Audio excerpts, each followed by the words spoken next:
وہ کیا حالات اور واقعات تھے جن میں حضرت عبداللہ ابن زبیر کو مکہ مکرمہ میں اعلان خلافت کرنا پڑا، اور کن کن علاقوں پر آپ کی حکومت رہی، اور بحیثیت حکمران، بحیثیت منتظم کیا صورتحال تھی، پھر وہ جنگ اور بیت اللہ کا جو طویل محاصرہ ہے اس کے بارے میں رہنمائی عطا فرمائیے۔ سر، تاریخ اسلام کا ایک انتہائی دردناک واقعہ جو آج صدیوں بعد بھی رکت طاری کرتا ہے وہ سن ہے کربلا ہے۔ لا ریب، جس وقت یزید تخت نشین ہوا تو جنہوں نے بڑی صراحت کے ساتھ یزید کی بیعت سے انکار کیا ان میں حضرت عبداللہ ابن زبیر رضی اللہ تعالیٰ عنہ بھی شامل ہیں۔ شہادت امام علی مقام امام حسین رضی اللہ تعالیٰ عنہ کے بعد آپ کو یہ خبر مکہ المکرمہ میں پہنچی اور ایک صدمہ کی کیفیت سے آپ دوچار ہو گئے۔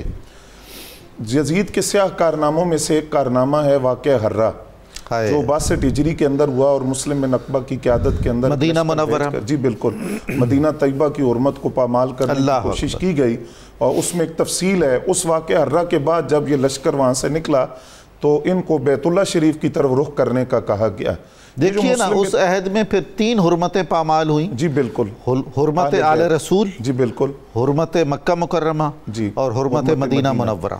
3 سال ہیں اور تینوں سالوں کے اندر یہ سیاہ کارنامے ہیں۔ جس وقت یہ لشکر مسلم بن عقبہ کی قیادت میں بیت اللہ شریف کی طرف روانہ ہوا تو وہ راستے میں مر گیا، اور یہ جو قیادت تھی یہ حسین بن نمیر کو دی گئی۔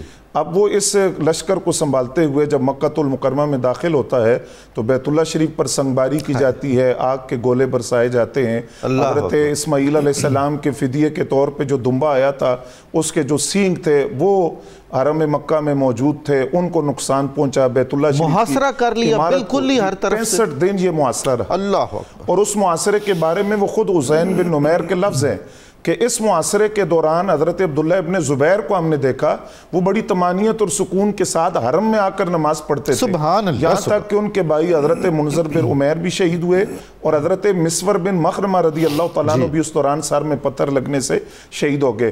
65 دن یہ معاشرہ جاری رہا، اور اس معاشرے کے اختتام اس طرح ہوا کہ یزید کی موت کی خبر آئی کہ یزید مر گیا ہے، تو حضرت عبداللہ ابن زبیر رضی اللہ تعالیٰ عنہ ایک ٹیلے پر چڑھے اور آپ نے اس کے لشکر کو خبر دی، جس سے یہ لشکر واپس چلا گیا۔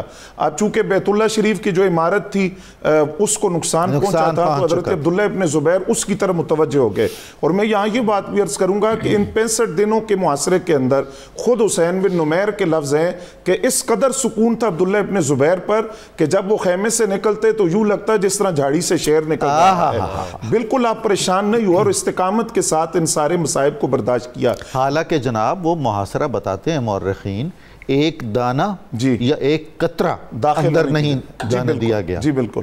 اور جس وقت بیت اللہ کی تعمیر کا آپ آغاز کرتے ہیں تو آپ نے استخارہ کیا کہ اس کی جو مرمت کی جائے یا نئے سرے سے اس کی تعمیر کی جائے، پھر اس کی نئے سرے سے تعمیر کا آغاز ہوتا ہے، اور بیت اللہ شریف کی وہ تعمیر جو حضرت عبداللہ ابن زبیر نے کی ہے وہ بالکل اس طرح ہوئی جس طرح نبی علیہ السلام چاہتے تھے، اور ختیم کا وہ حصہ جو اس میں داخل کرنے سے رہ گیا تھا حضرت عبداللہ ابن زبیر نے اس تعمیر میں اس حصے کو بھی بیت اللہ کے اندر داخل کر دیا۔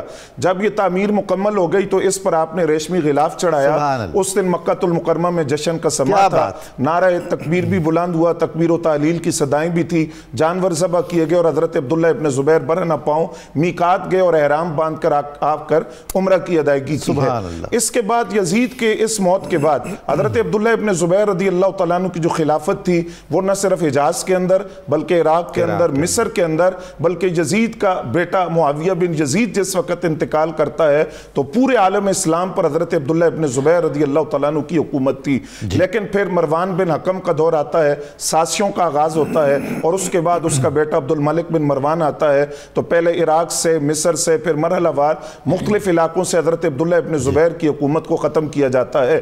یہ حکومت ختم ہوتی جب مکمل طور پر حضرت عبداللہ ابن زبیر کی حکومت کو اور اس خلافت کو ختم کر دیا گیا تو اب عبد الملک بن مروان نے جو آخری کڑی اس سلسلے کی تھی وہ یہ تھی کہ حجاج بن یوسف کو فوج دے کر 3000 کا لشکر دے کر بیت اللہ کی طرف بھیجا، اور وہی تاریخ دہرائی گئی کہ جبل ابو قبیس پر منجنیق کے ذریعے گولے بھی برسائے گئے، پتھر پھینکے گئے۔ میں تو جی حجاج ابن یوسف کو عہد اسلامی کا ابرہہ کہتا ہوں۔ جی بالکل ایسا ہی ہے۔ اس نے ظلم کی داستانیں رقم کی. آپ دیکھیے سر کہ یہاں تک کہ حج کے ایام آ گئے, حضرت عبداللہ ابن عمر رضی اللہ تعالیٰ عنہ نے درخواست کی کہ یہ سلسلہ روکا جائے, وہ رکا, اور جیسے ہی حج کے ایام گزرے تو دوبارہ یہ سلسلہ شروع ہوا. اور وہ جو آپ نے فرمایا کہ سامان رسد داخل ہونے کی اجازت نہیں تھی, جہاں تک کہ حضرت عبداللہ ابن زبیر رضی اللہ تعالیٰ عنہ کے سامنے 3 باتیں رکھی گئی, گرفتاری دے دیں, حکومت چھوڑ کر چلے جائیں, یا شہادت قبول کر لیں. آپ نے فرمایا میں صدیق اکبر کا نواسا ہوں اور اسماء بنت ابی بکر کا بیٹا ہوں, شہادت گلے لگا لوں گا لیکن نہ گرفتاری دوں گا اور نہ مکہ چھوڑ کر کہیں. اللہ اکبر.